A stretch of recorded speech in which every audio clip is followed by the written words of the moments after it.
Welcome to teaching पाठशाला। मैं हूं आपकी एजुकेटर ज्योति। आज इस वीडियो में बहुत इंपॉर्टेंट एक इशू के बारे में बात करने वाले हैं, या फिर आप कह सकते हो एक इशू के सॉल्यूशन के बारे में बात करने वाले हैं। और ये मतलब कि जो सवाल है ये काफी लंबे टाइम से मेरे पास आता रहता है। तो स्टूडेंट का जो सवाल होता है मेरे पास वो ये कि मैम क्या हम खुद से पढ़ के यानी सेल्फ स्टडी करके क्या हम CSIR नेट क्लियर नहीं कर सकते हैं? नहीं कर सकते हैं तो क्यों नहीं कर सकते हैं, और अगर करना पॉसिबल है तो हमें किन किन चीजों का ध्यान रखना चाहिए। देखिए, सबसे पहले तो मैं पहले सवाल का जवाब देना चाहूंगी कि CSIR नेट की तैयारी खुद से प्रिपरेशन करके यानी सेल्फ स्टडी करके भी पॉसिबल है, 100% पॉसिबल है। लेकिन बशर्ते आपके पास वो जुनून, वो लगन, एक सीरियसनेस होनी चाहिए आपको स्टडी करने के लिए। दो टाइप के स्टूडेंट होते हैं, एक वो जो जिनको पता होता है कि वो सेल्फ स्टडी कर रहे हैं और उनको अपनी नाव खुद चला के किनारे तक लेके जानी है। और आपको पता है, जैसे कि मैं एक छोटी सी एनालॉजी देती हूँ जिससे मैं हमेशा स्टूडेंट को किसी भी बहुत टफ चीज को समझाने के लिए एक आसान भाषा में डे टू डे लाइफ का एग्जांपल लेती हूँ। मान लीजिए कि आपको कहीं पे जाना है, तो आपको किस किस चीज की जरूरत है। आपको अपना जो लगेज है वो पैक करना पड़ेगा, आपको कोई गाड़ी बुक करनी पड़ेगी, आपके पास टिकट्स होनी चाहिए जिस भी एरिया में आप जा रहे हैं वहां पे, और जो भी जरूरत का सामान है वो सब कुछ होना चाहिए। एक सक्सेसफुल टूर या एक सक्सेसफुल सफर तभी होता है जब आपके पास इन सभी चीजों का कलेक्शन हो। सिमिलर बेसिस पे तैयारी भी होती है। आप किसी भी एग्जाम की तैयारी करते हैं, फर्क नहीं पड़ता वो एग्जाम की तैयारी कैसे करते हैं, यही सबसे बड़ा फर्क डालता है। आज के टाइम में बहुत सारे बच्चे सेल्फ स्टडी में लगे हुए हैं, लेकिन क्या वो सेल्फ स्टडी सही तरीके से कर रहे हैं या नहीं कर रहे हैं, इस बारे में हम आज इस वीडियो में बात करेंगे। तो मैंने आपके पहले सवाल का तो जवाब दे दिया कि सेल्फ स्टडी से भी क्या CSIR नेट क्लियर हो सकता है। बिल्कुल क्लियर हो सकता है, लेकिन किन चीजों का ध्यान रखें, कौन सी गलतियों को करना जो है आपके लिए बहुत भारी पड़ सकता है, और कौन सी गलतियों को करने से बचें, इन सभी के बारे में आज हम इस वीडियो में बात करेंगे। अगर आप सेल्फ स्टडी कर रहे हैं तो आपको किन किन बातों का ध्यान रखना चाहिए और किन गलतियों को नहीं करना चाहिए। पहला, क्योंकि आप सब कुछ खुद कर रहे हैं, जिसे मैं कहती हूँ करता धरता सब कुछ आप अपने आप का खुद कर रहे हैं। ठीक है, आप खुद ही अपने आप का करता धरता है, यानी आपके पास सब कुछ रेडी होना चाहिए। आपको पता होना चाहिए कि अगर आप 13 यूनिट तैयार कर रहे हो CSIR नेट लाइफ साइंसेस के सिलेबस में, तो वो 13 यूनिट कहाँ से पढ़ोगे, उसके लिए बुक कहाँ से आएगी। बुक अगर नहीं है तो पहले बुक कलेक्ट कीजिए, सॉफ्ट कॉपी कलेक्ट कीजिए। हार्ड कॉपी के पीछे भागने का जरूरत नहीं है, बहुत कॉस्टली पड़ जाएगा। बुक कलेक्ट कीजिए। अगर आपके पास सीनियर्स हैं जिन्होंने किसी ने CSIR नेट को क्लियर किया है, उनके पास अगर कुछ नोट्स अवेलेबल है, उनसे आप नोट्स जो है रेंडर कर सकते हैं, और जब आपका जरूरत खत्म हो जाए आप उनको वो नोट्स वापस से लौटा सकते हैं। यानी सिंपल भाषा में कहूं तो आपके पास सोर्सेस होना चाहिए, जिससे तैयारी करना है वो चीजें आपके पास होनी चाहिए। चाहे वो बुक हो, चाहे वो नोट्स हो, चाहे वो रेफरेंसेस बुक हो, कोई भी हो। ऐसा ना हो कि आपने आज डिसाइड किया कि मैं खुद को 6 महीने का टाइम दे रहा हूं और आपके 5 महीने सिर्फ नोट्स ढूंढने में ही निकल गए। नो, पहले नोट्स का इंतजाम कीजिए कि वो नोट्स कहाँ से मिलेंगे, वो बुक्स कहाँ से मिलेंगी, वो सारे स्टैंडर्ड बुक्स कहाँ से मिलेंगे। ये रहा पहला पॉइंट। दूसरा, आपको सिलेबस डाउनलोड करना पड़ेगा, या फिर रादर से मैं कहूंगी पहला पॉइंट होता है सिलेबस डाउनलोड करना। आप सिलेबस डाउनलोड कीजिए, उसके बाद जो है आप जो जो यूनिट्स को टारगेट करने वाले हैं, आप सिलेबस को देखिए कि सिलेबस कितना ब्रॉड है, कौन कौन से टॉपिक हैं, कैसे पढ़ना है एंड एवरीथिंग। फिर उससे रिलेटेड बुक्स को आप इकट्ठा कीजिए, अलग अलग सोर्सेस। आजकल तो टेलीग्राम किसी भी टेलीग्राम चैनल पे, इनफैक्ट टीचिंग पाठशाला के टेलीग्राम चैनल पे सारे के सारे बुक्स के ई बुक फॉर्म में जो है नोट्स आई मीन टू से स्टैंडर्ड बुक्स अवेलेबल है। आप चाहें तो उनको डाउनलोड करके अपने पास रख सकते हैं स्टडी के लिए, स्पेशली वो बच्चे जो कि सेल्फ स्टडी कर रहे हैं। नेक्स्ट, प्रीवियस 10 ईयर के पेपर्स को डाउनलोड कीजिए CSIR की ऑफिशियल वेबसाइट से, ताकि वो पेपर आपके पास रहें, तो जब भी किसी चीज को पढ़ो तो उसको आप अप्लाई करके देख पाओ कि हाँ क्वेश्चन सॉल्व हो रहे हैं या नहीं हो रहे हैं। और इसके अलावा कोई भी इंसान जो कि थोड़ा एक्सपीरियंस हो, जो आपको गाइडेंस प्रोवाइड कर पाए, चाहे वो आपके फादर हो, चाहे वो फादर होने का मतलब है उनका सेम फील्ड से बिलोंग होना बहुत जरूरी है। वो आपका दोस्त हो सकता है, वो आपके सीनियर हो सकते हैं, वो आपके गाइड हो सकते हैं, आपके मेंटोर हो सकते हैं, या कोई भी यूट्यूब पे भी आप जिनको फॉलो करते हैं उनमें से भी कोई हो सकता है जो एक्सपीरियंस हो, जो इस मामले में जहां पे आप अटको वहां पे आपकी हेल्प कर सके। नेक्स्ट इंपॉर्टेंट चीज होती है टाइम मैनेजमेंट, क्योंकि आप अकेले तैयार कर रहे हो तो कोई आपको नॉक नॉक करने वाला नहीं होता कि बेटा तुम टाइम वेस्ट कर रहे हो, तुम्हें यहाँ नहीं जाना चाहिए, वो काम नहीं करना चाहिए, इतने इतने टाइम में तुम ये वाला काम कर सकते हो, तुम जो है प्रोक्रेस्टिनेशन कर रहे हो, काम को टाल रहे हो, आज नहीं करूंगा, कल नहीं करूंगा, परसों करूंगा। ये वाला जो एटीट्यूड है आपको खुद ही उसको हैंडल करना पड़ता है, क्योंकि आपको बार बार कोई टोकने वाला नहीं होता कि टाइम वेस्ट क्यों कर रहे हो, पढ़ने के लिए बैठ जाओ। नेक्स्ट इंपॉर्टेंट चीज जो होती है टारगेट। आपको खुद को ये चीज चैलेंज करनी होती है कि आपका जो टारगेट है, यानी ये 10 दिन में अगर ये कंप्लीट करना है तो कर लेना है, क्योंकि कोई आपको खींच के जो है जबरदस्ती वो टॉपिक कंप्लीट नहीं करवाने वाला है, आप खुद होंगे जो कि उस टॉपिक को कंप्लीट करेंगे। तो ये बहुत जरूरी होता है इस चीज को ध्यान में रखना कि आप जो टारगेट बना रहे हो, जो आप डिसाइड कर रहे हो, उसे टाइम पे कंप्लीट कर ले रहे हो। क्योंकि अगर टाइम पे कंप्लीट नहीं करोगे तो एक स्टेशन से गाड़ी लेट चलेगी, हर एक स्टेशन पे लेट जाएगी। यानी अगर एक टॉपिक कंप्लीट करने में लेट करोगे तो दूसरा टॉपिक जो कि कम टाइम में कंप्लीट होना चाहिए था वो भी और लंबे टाइम में कंप्लीट होगा। नेक्स्ट, अगर आपको अपने ही एक्शंस को प्रॉपर ढंग से संभालना नहीं आता, बेटर है आप कुछ दिन के लिए टाइम टेबल बना लीजिए। वैसे तो हम काफी मतलब इस एज में बच्चों को टाइम टेबल की जरूरत नहीं पड़ती है, बट फिर भी मैं कहूंगी जब आप शुरुआत कर रहे हो तो टाइम टेबल बना के चलिए। कुछ दिन बाद आपकी लाइफ खुद ही टाइम टेबल के अकॉर्डिंग चलना शुरू हो जाएगी। Time table in the sense like कि आपको पता होना चाहिए कि किस वक्त पे स्टडी करना है। ऐसा नहीं है कि हाँ 7 बजे उठे, 7:15 में मैं ब्रश करूंगा, 7:15 से लेकर 7:30 पे मैं नहाऊंगा, ऐसा वाला टाइम टेबल नहीं। एक रफ टाइम टेबल जो कि आप बता सके कि दिन में कौन से टाइम पे आपको पढ़ना है। वो इसलिए ताकि आप कुछ भी करके हर हाल में उस टाइम पे बैठो पढ़ने के लिए। कहते हैं ना, किसी भी चीज की आदत लगवानी हो तो उसको 21 दिन तक के लिए प्रैक्टिस करना पड़ता है। शुरुआत में हो सकता है आपको पढ़ना खराब लगे, आपको पढ़ने का मन ना करे, लेकिन धीरे धीरे करते करते वो आपकी जरूरतों में शामिल हो जाएगा। आपको मन करेगा कि हाँ यार काफी देर हो गया मैं पढ़ने नहीं बैठा। तो कहते हैं ना, नॉलेज के लिए एक लालच जगाइए, नॉलेज को इतने अच्छे से गैदर कीजिए कि आपको पढ़ने का मन करे, ना कि पढ़ाई से भागने का मन करे। बिलीव मी, पढ़ाई बोरिंग होती है, लेकिन तभी तक बोरिंग लगती है जब तक वो आपको समझ में नहीं आती है। और मैक्सिमम टाइम इसलिए ऐसा होता है क्योंकि बच्चों को चीजें जल्दी जल्दी समझ में नहीं आती, तो उनको पढ़ाई ज्यादा बोरिंग लगने लगती है। तो ये आपके ऊपर होता है कि आप पढ़ाई को बोरिंग तरीके से डील कर रहे हो या इंटरेस्टिंग तरीके से डील करना चाहते हो। अगर पढ़ाई में इंटरेस्ट बना के रखना है तो आपको उसको समझ के पढ़ना पड़ेगा, ना कि रटना पड़ेगा। सीएसआई नेट का सिलेबस बहुत ज्यादा ह्यूज है। आप मेमोरी बेस्ड चीजों को रट सकते हो। मैं तो स्टूडेंट को भी कहती हूँ कि जो चीजें याद रखने वाली है उसको रट लीजिए। उसका जीन का नाम हो गया, जीन के नाम को समझने जैसा क्या है, आप उसको रट सकते हो। इनहिबिटर्स के नाम रट सकते हो। म्यूटेशन के जो केसेस होते हैं उनकी जो केस स्टडी की जाती है उसके बारे में आप रट सकते हो। इसके अलावा ड्रग्स के बारे में, इनहिबिटर्स के बारे में रट सकते हो। उनको मतलब जिनके नाम है, पर्टिकुलर नाम जिनको याद रखना है उनको आप रट सकते हो, लेकिन जो कंसेप्ट रिलेटेड चीज है उनको आपको समझना पड़ेगा। समझोगे तो बहुत लंबे टाइम तक याद रख पाओगे, रटोगे तो बहुत जल्दी भूल जाओगे।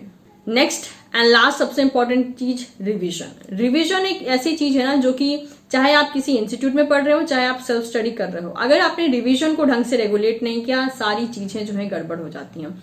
रिपीटेड रिवीजन में रहना पड़ता है। अगर आपके भूलने की आदत बहुत ज्यादा है, बार बार रिवीजन कीजिए।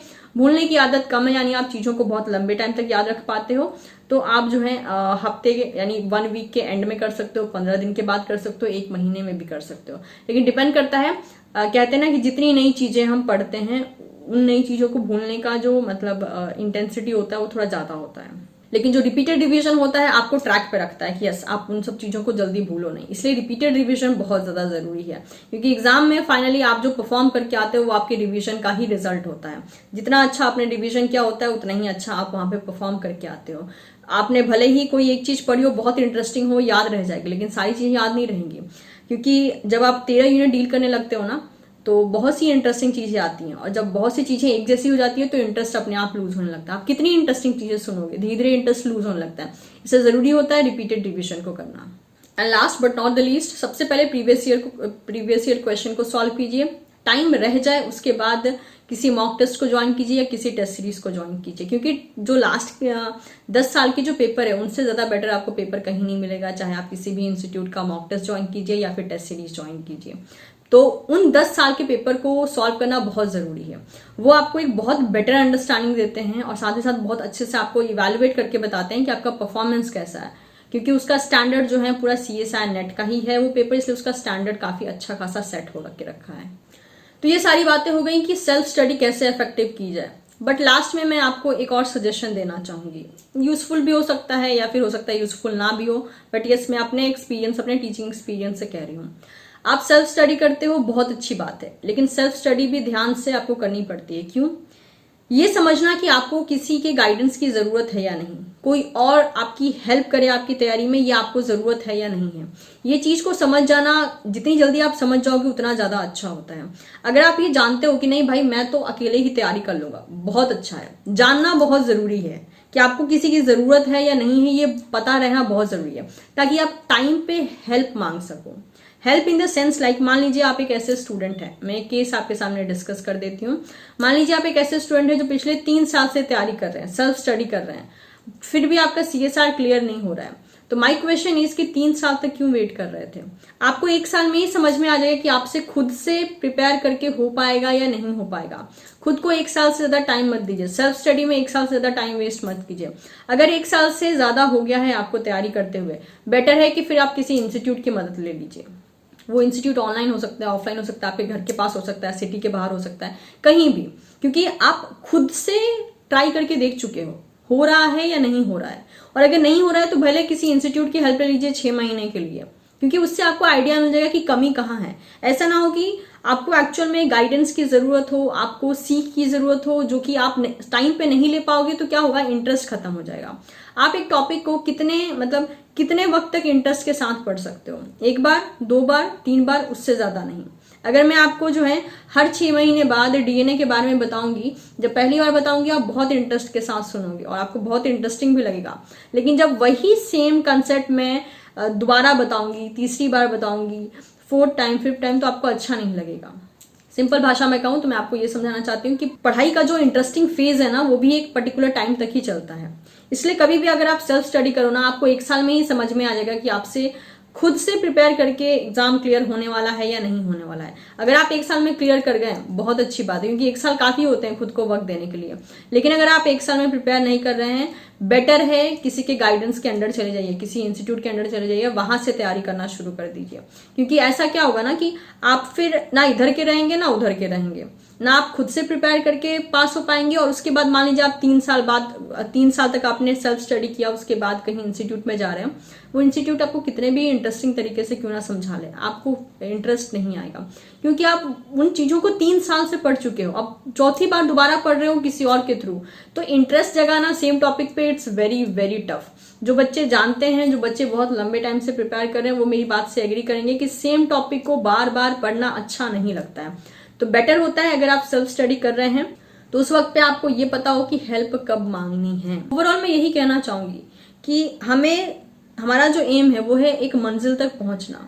मैटर नहीं करता कि आप अकेले पहुंच रहे हैं या किसी के साथ के थ्रू पहुंच रहे हैं, पहुंचना बहुत जरूरी है, क्योंकि वहीं से आपके एक नए सफर की शुरुआत होती है। उम्मीद करती हूँ ये जो सेल्फ स्टडी पे मैंने सेशन लिया है वो उन सारे बच्चों की मदद करेगा जो कि सेल्फ स्टडी कर रहे हैं, और इस बात को भी इवैल्यूएट करने में मदद करेगा कि आप ये डिसाइड कर सकें। अगर अभी भी कुछ ऐसे बच्चे हैं जो कि, क्योंकि मैं नहीं चाहता आप अपने आप से स्टडी करेंगे, आखिरकार आपकी मेहनत लग रही है लेकिन सही डायरेक्शन में नहीं लग रही है, शायद इसलिए गलत हो रहा है, या इसलिए CSR क्लियर नहीं हो रहा है, या इसलिए कोई भी एग्जाम क्लियर नहीं हो रहा, व्हाट्सएवर वी कैन से। तो जरूरी होता है ये समझना कि हेल्प की जरूरत कब है। इसके अलावा कुछ बच्चे ऐसे भी होते हैं जो सेल्फ स्टडी कर रहे होते हैं, जो कि फाइनेंशियली थोड़ा वीक हैं, वो मतलब कोचिंग एफोर्ड नहीं कर सकते हैं। तो मैं उनके लिए भी यही कहूंगी कि आप जो है एक बार रीचेक कीजिए कि आपसे कमियां कहाँ हो रही है, अपनी कमियों को खोज के निकालिए। There are so many YouTube channel जो कि CSR नेट को टारगेट करते हैं, उन सब पे बहुत से वीडियोस अवेलेबल है, उनको देखिए। साथ ही साथ आपके पास जो रेफरेंसेस बुक हैं, आपके पास जो स्टैंडर्ड बुक्स हैं, उनकी मदद लीजिए और एक बार पता कीजिए कि कमियां कहाँ हो रही है, उन कमियों को खोजिए और उसके बाद उनको दूर करके वापस से अपनी तैयारी शुरू कीजिए। तो ये एक रिक्वेस्टेड वीडियो था उन सभी बच्चों के लिए जो कहते हैं कि मैम सेल्फ स्टडी से CSR हो सकता है या नहीं हो सकता है। बहुत से ऐसे बच्चे हैं जिन्होंने CSR जो है सेल्फ स्टडी से किया है। टीचिंग पाठशाला पे ही कितने ऐसे स्टूडेंट हैं जो कि कहते हैं कि मैम हम सेल्फ स्टडी कर रहे थे, टीचिंग पाठशाला के साथ भी कनेक्टेड थे और ऐसे ऐसे इतने रैंक के साथ CSR क्लियर हो गया। बिलीव कीजिए बहुत अच्छा लगता है सुन के कि कोई बच्चा जो है खुद से उसने अपने सारे सपनों को संभाला है, क्योंकि फाइनली यही चीज मैटर करती है कि आप मंजिल तक पहुंचे हो या नहीं पहुंचे हो। क्योंकि हर बच्चा एक जैसा नहीं होता है, हर बच्चे का सफर एक जैसा नहीं होता है, हर बच्चा इतना स्ट्रांग नहीं होता कि वो एक मंजिल तक अकेला जा सके। किसी को किसी के सहारे की भी जरूरत होती है। तो बस वही सारा उसी चीज का खेल है। कोई बच्चा सोचता है कि यार सामने वाला ट्यूशन ले रहा है, मैं भी ट्यूशन ले लेता हूँ, सामने वाले ने इस नाम का कोचिंग ज्वाइन किया है, मैं भी ज्वाइन कर लेता हूँ। अरे भाई आप देखो तो सही, क्या पता आप में कैलिबर इतना हो कि आपको ट्यूशन ज्वाइन करने की जरूरत ना पड़े। वाइस वर्सा भी केस होता है कि भाई वो जो है ट्यूशन नहीं ले रहा है, मैं भी नहीं लूंगा। क्या पता वो ब्राइट हो इसलिए वो ट्यूशन नहीं ले रहा है, क्या पता आप एवरेज स्टूडेंट हो, आपको ट्यूशन की जरूरत हो, आपको कोचिंग की जरूरत हो। तो सबकी जरूरतें अलग अलग है, क्योंकि सारे स्टूडेंट अलग अलग हैं। सभी को एक ही पैरामीटर पे, एक ही तराजू में नहीं तोला जा सकता है। तो इसलिए आपको अपनी नीड समझना जरूरी है। आपका फ्रेंड क्या कर रहा है, या आपका बगल वाला क्या कर रहा है, या आपके पड़ोसी के बेटे ने मतलब कोचिंग लेकर निकाला है तो आप भी कोचिंग लेके ही एग्जाम निकालोगे, ये भी कंपल्शन नहीं है। आपका पड़ोसी का बेटा बिना कोचिंग लिए CSR निकाल चुका है, इसलिए आप भी कोचिंग नहीं लोगे, ये भी जरूरत नहीं है। आप एक अलग इंसान हो, सामने वाला एक अलग इंसान है। सबकी लाइफ अलग होती है, सबकी डिमांड्स अलग होती हैं, सबके चैलेंजेस अलग होती हैं, सबके नॉलेज अलग अलग है, इसीलिए सबका डिमांड अलग है। तो उस डिमांड को समझिए, उस जरूरत को समझिए, उसके बाद आप फैसला लीजिए। उम्मीद करती हूँ आज का सेशन आपके लिए यूजफुल रहा होगा, उन सभी बच्चों के लिए स्पेशली जो कि CSR नेट के लिए सेल्फ स्टडी कर रहे हैं। साथ ही साथ मैंने लास्ट में गाइडेंस भी दे दी है, ताकि आपको पता हो पाए कि मदद कब लेनी है और कब लेनी चाहिए। वीडियो इन्फॉर्मेटिव लगा हो तो इसे आप अपने दोस्तों के साथ भी जरूर शेयर करें, and of course don't forget to subscribe teaching Pathshala. मिलना होगा बहुत ही जल्द आपसे एक नेक्स्ट वीडियो में। और यस, किसी और गाइडेंस की जरूरत हो तो आप मुझे कमेंट सेक्शन में बता सकते हैं। So thank you so much everyone and keep learning.